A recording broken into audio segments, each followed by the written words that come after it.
Hello,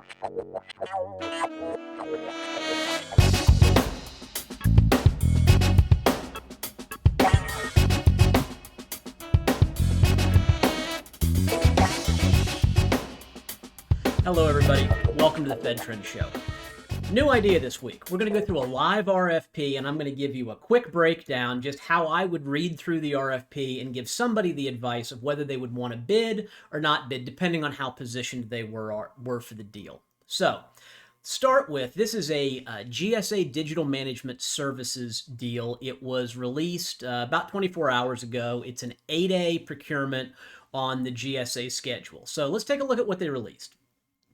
The package is an RFQ, the statement of work. There's an IT security guide. What that tells me is if I was actually going to respond to this thing, I'd want to look that over to see what kind of policies I need to follow for IT services. There's a price schedule. Okay, that's going to be our pricing file. There's a past performance questionnaire. We'll get to that in a little bit to see if we even need it, because sometimes CPARs will count.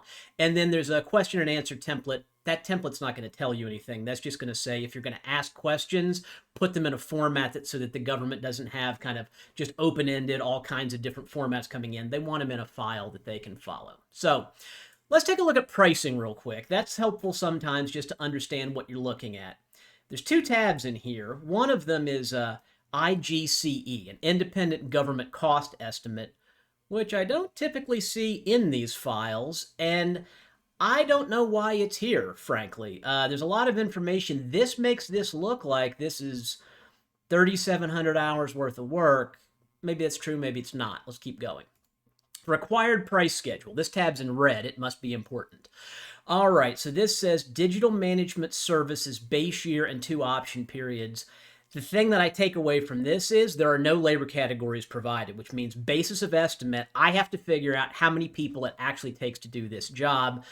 Let's see, so that tells me, is there sizing information in there, or is there some kind of staffing information that would tell me what to fill out?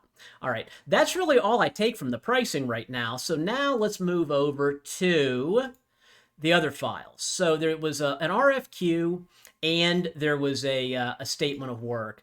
Let's take a quick peek at the statement of work. So statement of work, GSA, CIO office, digital management services, labor hour. Okay, so we're not a fixed price contract. We're just going to go by labor hour. Purpose, customer experience, employee experience, digital experience. All right. Background information, if you're going to bid, you can go to it, but that's not going to tell you anything.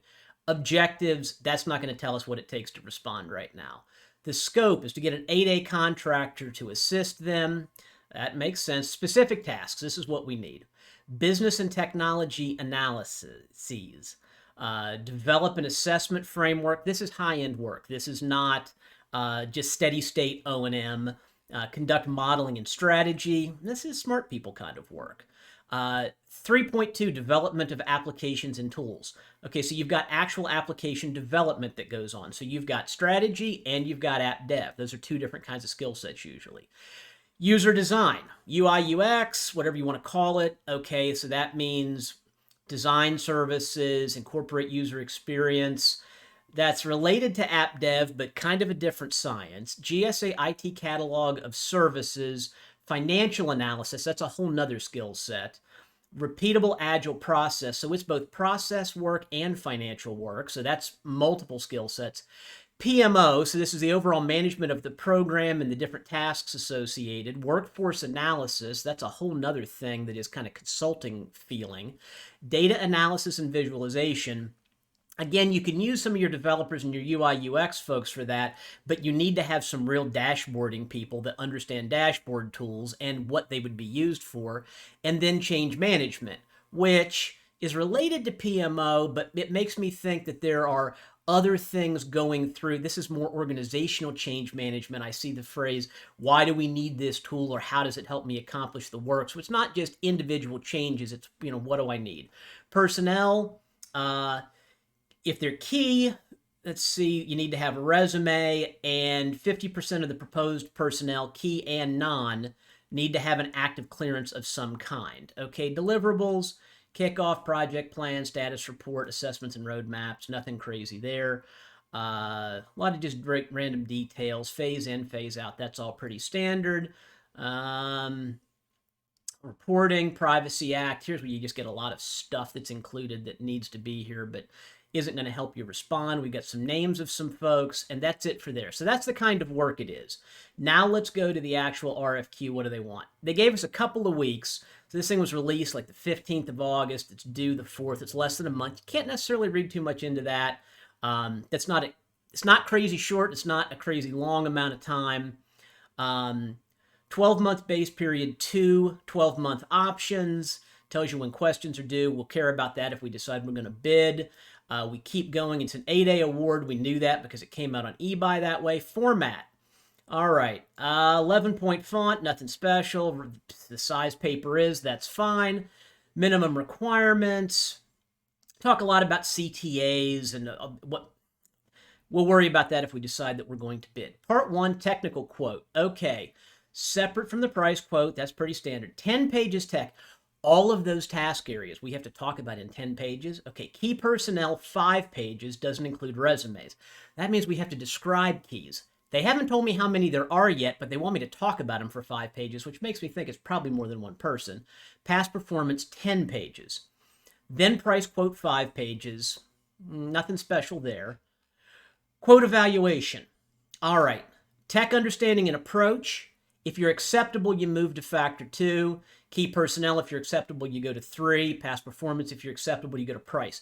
Here's what this tells me. There's 3 opportunities to get knocked out of this before anybody ever gets to your price, which says if you don't know a ton about it, a low price is not going to win this because you have to be competitive in each one of those areas, and it doesn't matter how cheap you are. You're not going to get in a spot where you're millions under another bidder, but you just squeaked by. There's lots of opportunities to get thrown out here for not being quite up to par with who the really solid companies are. Then rating factors, that's pretty normal. Vendors shall a narrative not to exceed 10 pages. You got 8 tasks that are complicated you have to speak to in 10 pages. That means you really have to know what you're talking about, and you have to have real examples where you've done exactly that kind of work. This one's getting pretty difficult. Now we're going to go down to key personnel. Will be rated according to this matrix. Nothing crazy about that. It just basically says are they qualified or not. But that they have the required skills. For each candidate, you need a resume. They didn't say who you need to have as key, which says there's a solution here that's not easy to just have drop on your head. You have to know this program or know what the organization was looking for. And that coupled with the tech complexity and the length of this and the lack of information for sizing, I didn't see anything about how many of this or how frequently anything was going to happen, how many meetings, exactly how many roadmaps. I don't see anything about how much application development there is or how many screens of UI, UX. You're kind of in a guessing state here, and that's not, especially with the knockout phases there are here where you can't just be cheap and kind of have a good approach. It doesn't sound good so far. Past performance, 10 pages, exceeds size, scope, and complexity. And then when we go down to the basis of evaluation, past performance on critical, high-impact, high-visibility programs. So that says if you just have a regular program, they might not even consider that to be relevant if it's not high-impact, high-visibility. Within the last 5 years, you had to be the prime. So subcontractor as a sub is not going to work. That's tough too. So let me keep going. Price quote.